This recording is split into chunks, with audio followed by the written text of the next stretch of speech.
Hi there. Welcome to today's Facebook Live. If you are new joining us, my name is Allison Dillard. I'm a math professor and author and mom of 3 kids. You can find out more about me at my website, AllisonLovesMath.com. I am super excited to introduce to you today's guest here to talk to us about honestly things we could use a lot of help with right now, which is parent guilt and parent self-care and how to help our kids during this coming school year.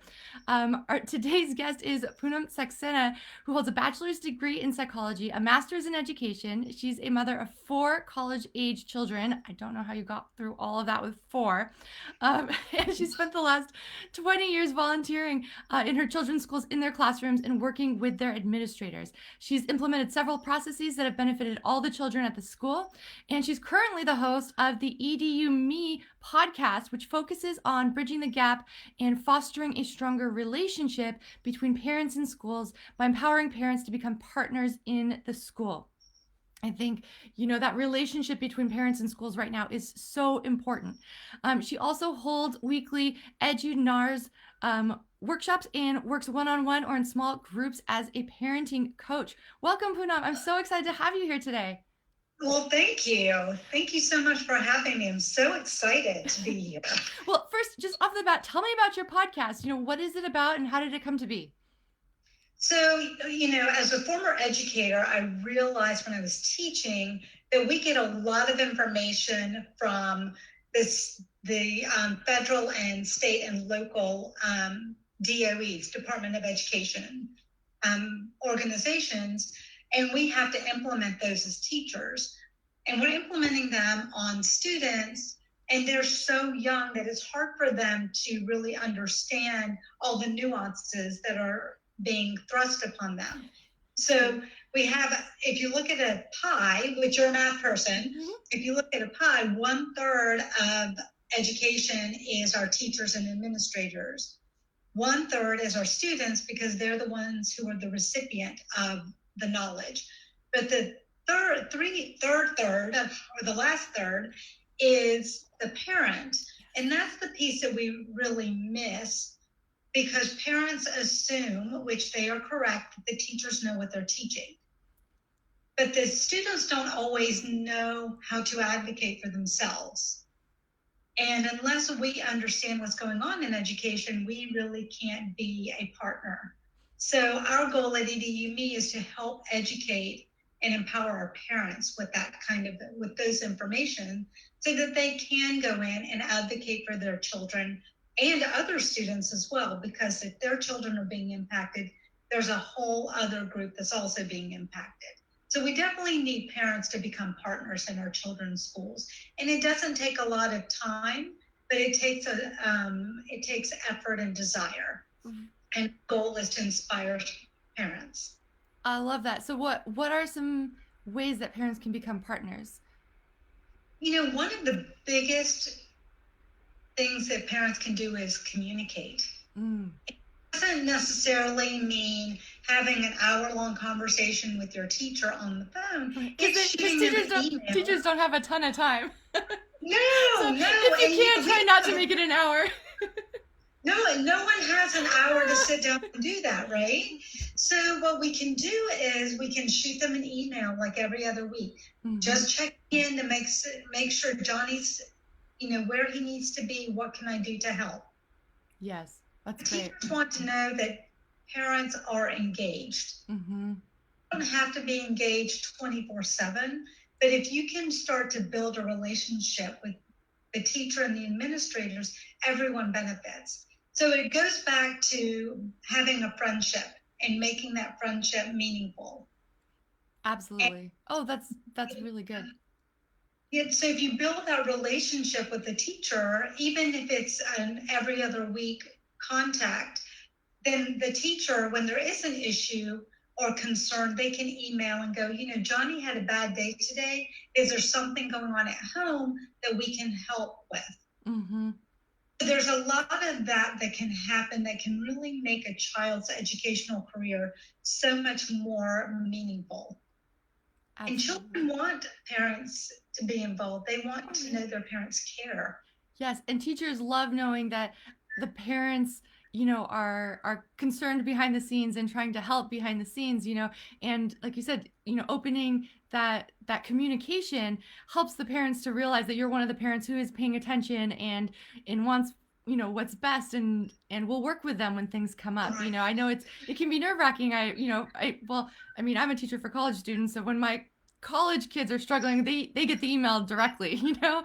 But I can Well, imagine for teachers of younger kids, it's got to be sort of nerve-wracking to send if the very first communication they ever have with parents is, look, your child is messing up, or there's something wrong, or they seem upset. Like it's much easier to start that communication if the ball's already rolling and you guys are already talking. absolutely. And if my child was having a bad day, and I have done this, I texted or emailed the teacher and said, good luck. Once, she woke up and she was not feeling great. And, I hope that, and in a very friendly way, to let the teacher know, we didn't have a great start to the morning. And, be aware of that. So when they walk in the classroom, and if they haven't been able to, shed that, then at least the teacher's prepared and not caught off guard. So it's really about building that relationship. And I think the kids really benefit because they see that we're working together as partners. Right. And, I think one thing that you could do, if you're wondering, if there's not something specific, just shoot an email to your teacher just saying that you appreciate them. And Yes. especially in this upcoming school year, like things are so imperfect, and teachers are hearing from parents whenever things go wrong. Yes. And so much of the situation that teachers are finding themselves in is completely out of their control. So definitely, starting off with something just, we appreciate so much what you're doing, Yes. can help so much. One, it's a nice thing to do, but then also it'll help with communication down the road. Absolutely. And teachers we're all in this very strange bubble. It is, yes. And making sure we take time to appreciate each other is really going to make this less stressful. Yes. It's still going to be stressful. Don't get me wrong. There's no way to not make it stressful, but there are ways that we can make it more manageable. Yes. Well, and speaking of stress, let's talk about parent guilt, because that adds a lot. That adds to the stress. There's enough stress anyways, but then you add in the parent guilt and it can just be overwhelming. Tell me let's talk about parent guilt. What is it? Where does it come from? What can we do about it?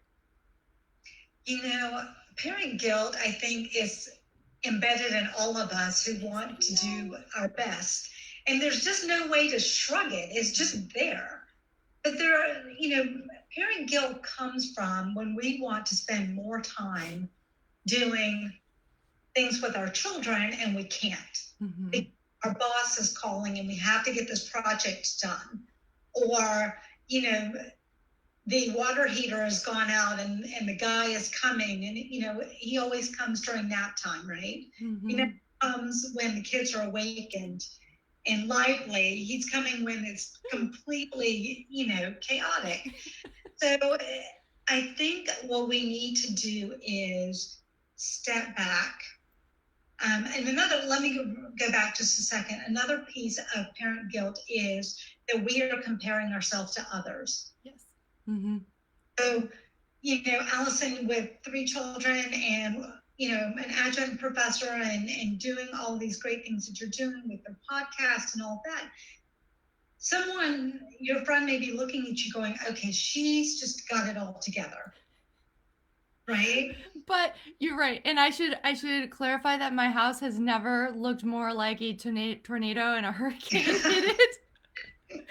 That's just but right? You're right, because you're right, and then maybe people don't see that, and we've eaten a lot more chicken nuggets lately than we like and stuff. But there's always when one side maybe is working a little better, there's always other things. And so then I'm at home beating myself up that like maybe I'm not making the best meals, and gosh, my house is so messy when it should be clean.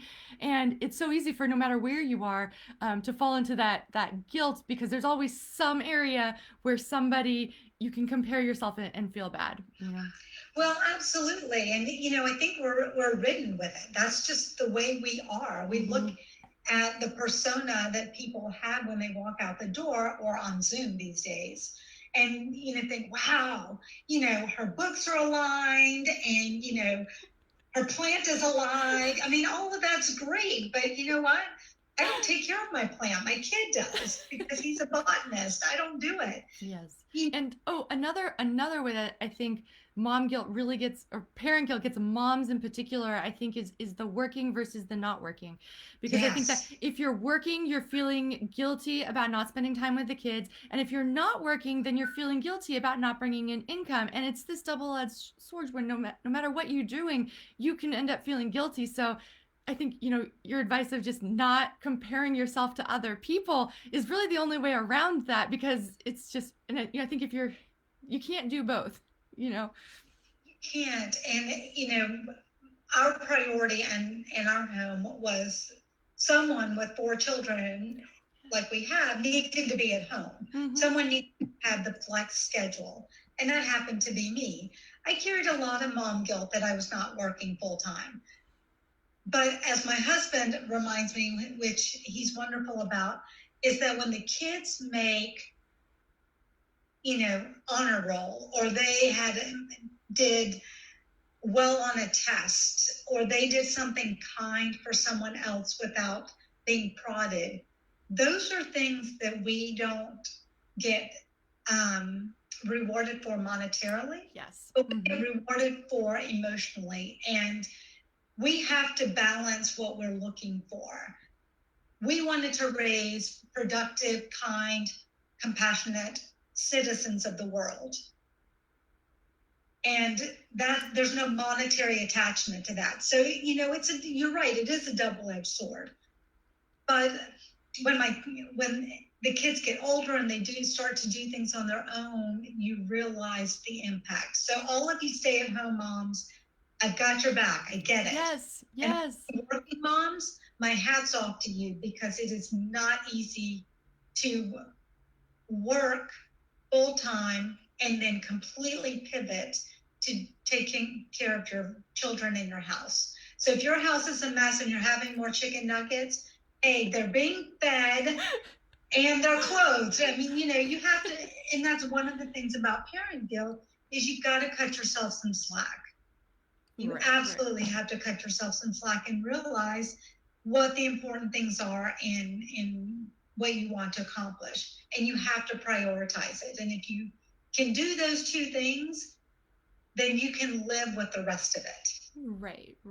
You have to live with the rest of it. Absolutely. And I think that sort of leads into our next topic, which is parent self-care, because I think a lot of it, whether you're a stay-at-home mom or a working mom, ultimately part of that decision should come down to your own self-care. Are you going to be happier being a stay-at-home mom, or are you going to be happier working? Because whichever is better for you as a personal decision, that sort of plays through with your family and how you raise your family, so right. So embrace whatever your choice was, right? If it's the right decision for you, that has a positive impact on your family. Absolutely. So, we were talking earlier before we went live that I'm writing an education book. Mm-hmm. And one of the pieces that I talk about is quality versus quantity.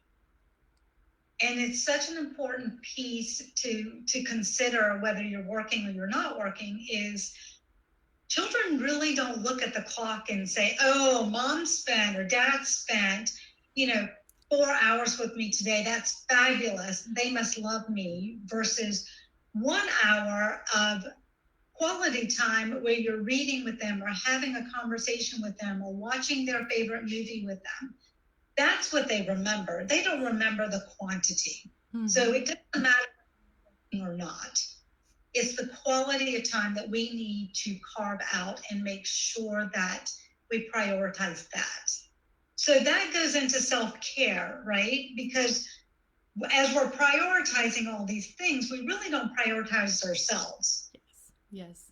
So many times when we do not prioritize ourselves, we also realize that we're not the best parent. Yes. Oh, absolutely. We're on that hamster wheel and we're running like a crazy person, and we never get off to say, let me take a deep breath and rejuvenate, and then let's get back on the hamster wheel because I'll be in a Yes. better state and have more energy. It Because we're seems always busy doing something for somebody else. Yes, and it seems counterintuitive, right? If you feel like you're not doing a good enough job as a parent, it seems counterintuitive to then take time for yourself. But you're right, that's the taking that moment off the hamster wheel to take care of yourself. It re-energizes you, it gives you more patience, more fun, just all of the good things, you know? Yes. And then when you're talking about the quality versus the quantity, you're so right. Then you have more of those individual quality moments, and that's really what they remember, you know. It is. It And, makes you a my better parent. children are in their 20s. And I was talking to my daughter a couple of weeks ago, and we were talking about, I was telling her, I said, I feel so guilty. I didn't spend enough time with you. I know I was home with you all the time. And she said, we don't even remember that. We only remember the good things. So children really do focus on those positive moments that we have with them. So it's important to do that, but it's also important for us to take time out for ourselves. So here are a couple of things that you can do to take care of yourself. Awesome. Good. First of all, this is going to sound absolutely crazy, but you need to breathe.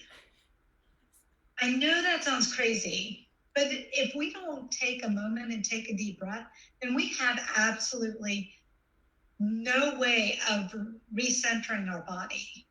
We're still in that hyperactivity mode. So we have to take a few deep breaths. Do something you're passionate about. And it doesn't have to be work and it doesn't have to be kids. Some people find cleaning, cathartic. I do not. That is not my thing. But I love to read. Even if I can get one chapter under my belt, I've done something for me. Absolutely. And it could be, I mean, for me, it's almost a weird one. I feel like for me, part of it has been doing these Facebook Lives the past month because I realized that, there were a couple of things that I knew were going to be challenges for me going into all of this. Is one that I like to meet with people and talk with people. And this gives me an opportunity or an excuse really to do that. And and the other thing that I value so much about teaching is the ability to help other people. And I had a year that I had taken off of teaching after I had some health issues and surgery and stuff, and it really brought me down, just that whole year off of teaching. And I knew that I'm not returning to teaching for the fall semester. I'm taking the fall semester off, and I knew that was going to be a struggle again. But then I was thinking, Facebook Lives, it can kind of almost kill two birds with one stone in terms of self care for me, because, if I can try to do something where I'm trying to help people through all of this difficulty, in all honesty, it helps me also, because then I'm not at the end of the day feeling like I didn't do anything. And I know eventually that would get me down. So, it's interesting the way you frame that, because in some ways this is self care for me as well. And whatever works for you. I'm a social person, so I am loving these, Facebook Lives and these Zoom calls. But it's whatever works for you and whatever time you're able to carve out. Sometimes it's early in the morning before the kids wake up. Sometimes it's late at night after they go to bed. It doesn't matter really when it is. It just needs to be 10, 15, 30 minutes that is just yours. And sometimes it's nice to do it when the kids are awake and say, okay, this is my time, because they need to see that you're prioritizing yourself. That's true. I think in the mid-afternoon, because I started getting stressed out mid-afternoon. And so, my husband and I decided, what he's gonna, when he takes his lunch break around 12:30, because he's working from home, I will take a half hour to go on the treadmill, just headphones on, totally tune everybody out. And really that half hour does make a big difference going into the rest of the day, just having that time out for myself.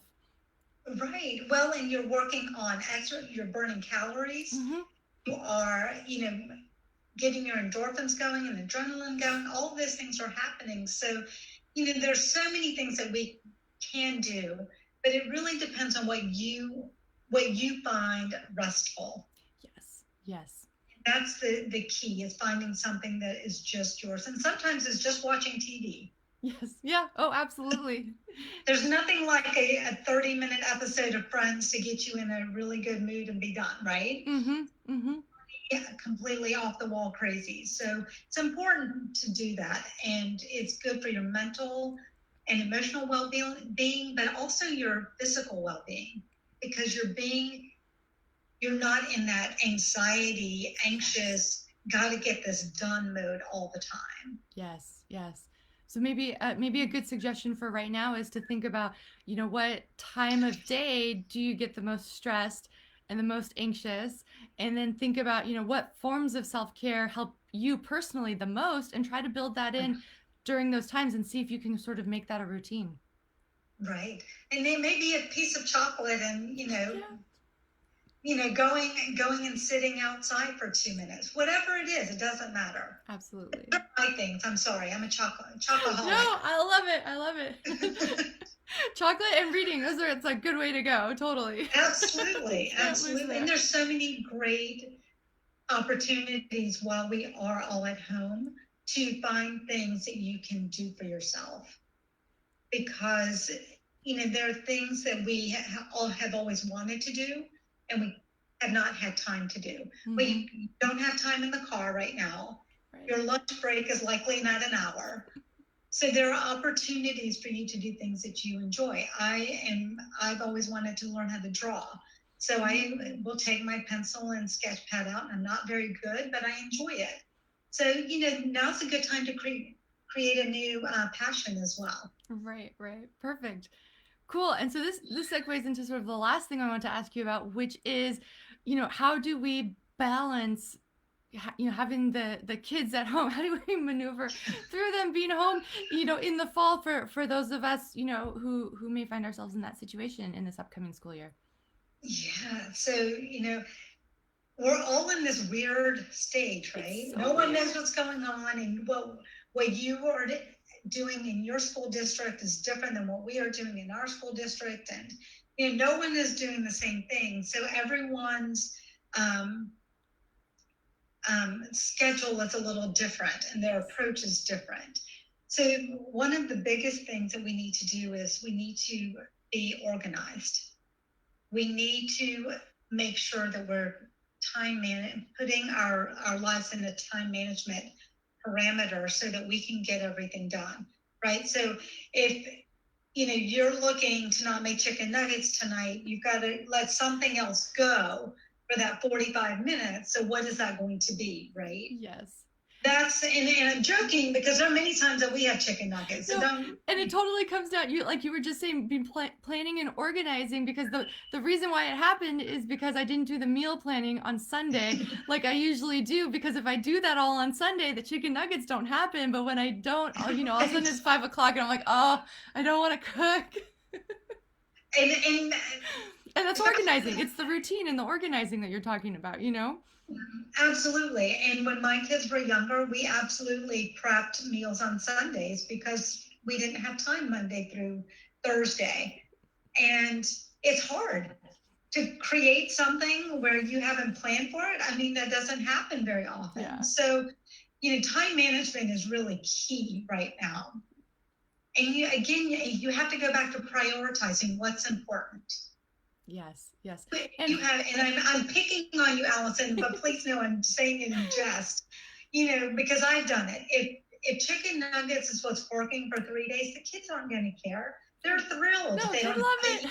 Broccoli and spinach, they don't care. But if it's important for you to only have chicken nuggets 1 day a week, then you need to find the busiest day for you, and that's the day you have chicken nuggets. Mm-hmm. Yes. Or spaghetti, or whatever that easy meal is. Right. Again, cut yourself some slack. No one's going to remember. The kids are fine. I remember one evening, and the kids remember it, I pulled out Cocoa Pebbles, cookies, ice cream, and that's what they had for dinner. And they're like, why? I'm like, because you don't want to eat what I'm cooking. So that's it. This is what you guys would rather eat. They remember that. They're like, oh my gosh, that was the worst dinner ever. Okay, well, we won't do that again. Right. Sometimes you get to that stage where you're like, I can't do it anymore. Right, right. So that was a low moment in my cooking career. Just to let you know that I don't do that. I've only done that once. and so going back to your idea about prioritizing, I think one thing that a lot of parents are really concerned about right now is, if they are at home, there's two things, I guess, really, right? Is one is the academics, but the second one is the social aspect. Is their kids losing out on all of that social time that they would get in school? And so I think, your advice here is really good, that if that's a priority, if that's a concern for you, build that into your schedule. Maybe take some time, just like you would plan out when are the kids going to study, also plan out when are the kids going to socialize.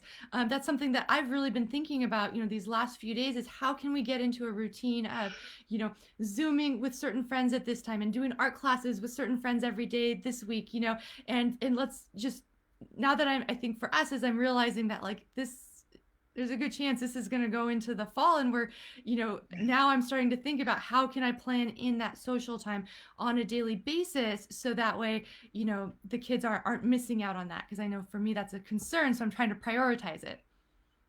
Well, and it is a priority because, as much as we are focusing on the academics part of schooling, so much more of it is socializing and how to deal with conflict resolution and, creating, homogenous groups and learning different cultures and all of those things. All of those things happen in school that we may or may not have this coming fall.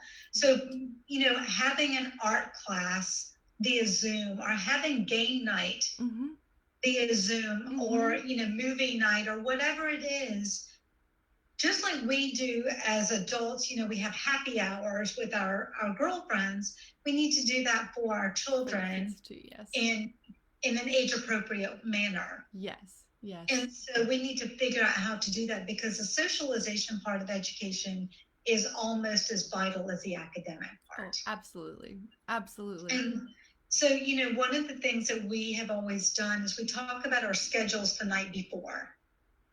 Even when the kids were young, we talk about, okay, what do you have tomorrow?